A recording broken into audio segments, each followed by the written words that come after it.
Hello friends, তোমরা সবাই কেমন আছো? আশা করছি সবাই ভীষণ ভীষণ ভালো আছো। আর আমাকে তো দেখতেই পাচ্ছ আমি কেমন আছি। আমার ভালো আছে আগের থেকে, তবুও শরীর মন কোনোটা সেইভাবে ভালো নেই। কারণ আমার সাথে যে ঘটনাটা ঘটে গেছে, তোমরা তো আমার ভিডিও দেখে বুঝতেই পারছো আমার সাথে কিছু একটা হয়েছে। তো সেটাই আজকে তোমাদের সাথে শেয়ার করব। আর কি বলতো, মেন আমার শরীর আর মনের মধ্যে যে একটা ভয় কাজ করছে না, শরীর তো সেইভাবে ভালো নেই আর মনের মধ্যে সবসময় একটা ভয় কাজ করছে যে আমি ডাক্তারের কাছে যতবারই গেছি, 3-4 বার গেছি চেক আপের জন্য, আর আমি অটোতেই উঠতে পারছি না। অটোতে উঠলেই আমার মনে হচ্ছে আমার এখনই মনে হচ্ছে আমি চলে যাবো এরকম একটা ভেতরে কাজ করছে না, অটোতে আমি উঠতেই পারছি না। আর তবুও যেটা আমি তোমাদেরকে শেয়ার করব সেটা বেশি বড় করব না ভিডিওটা, যেটা আমার সাথে হয়েছে সেটাই তোমাদেরকে বলবো।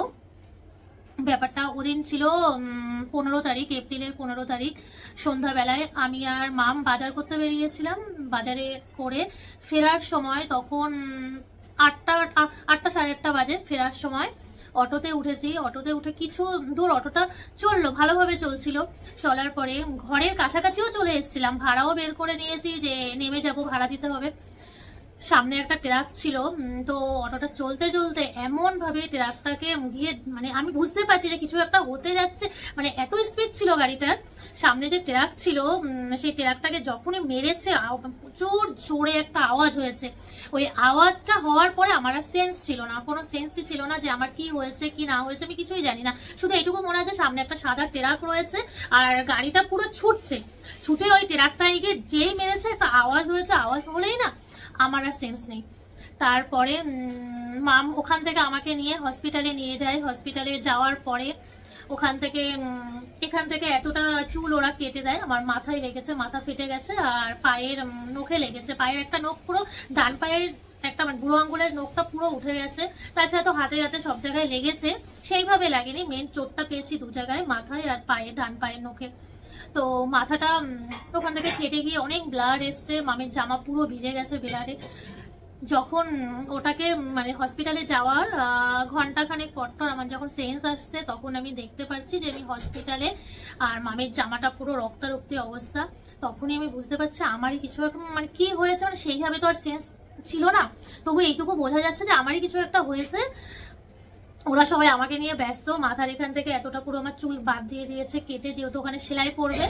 তারপরে 2 গজ সেলাই বলে ওটাকে, 2 গজ বলতে আমি ঠিক বুঝতে পারছি না।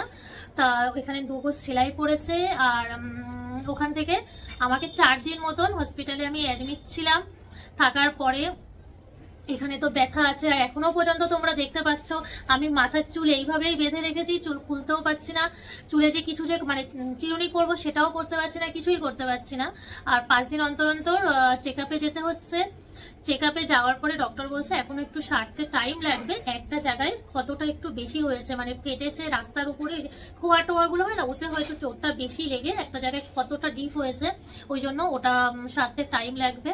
তো ওটা আমার জীবনের সব থেকে একটা মর্মান্তিক ঘটনা বলতে পারো, যে ওদিন আমি একটা নতুন করে আমার জীবন ফিরে পেয়েছি আবারও। আমার বাঁচার কোনো আশাই ছিল না। মা বলছে তুমি এমন ভাবে পড়েছো রাস্তায়, মানে তুমি যে বেঁচে যে আছো সেটা বোঝাই, মানে আমরা তো ভেবেছি তুমি আর নেই, কিন্তু আমি যে বেঁচে ফিরেছি এখন তোমাদের সবার আশীর্বাদ ছিল।